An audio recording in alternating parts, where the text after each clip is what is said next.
C'est enfin le premier épisode de la Geekothèque. C'est Super NES et aujourd'hui je vous parle d'un artbook.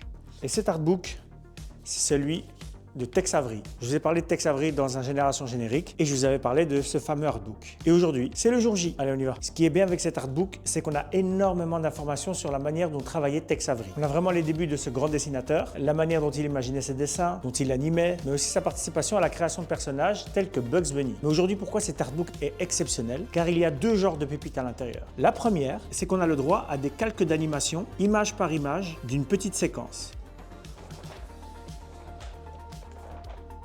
Mais pas que, puisqu'on a également énormément de dessins avec plein d'annotations sur les choses qu'il fallait animer, les choses qu'il fallait garder, qu'il fallait rajouter.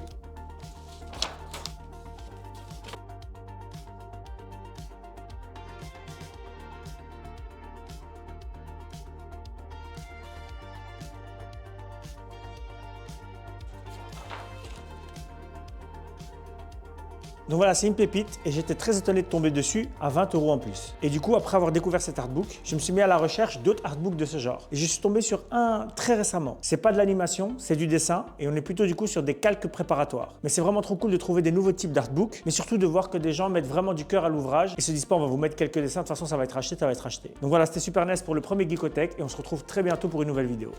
Tchuss!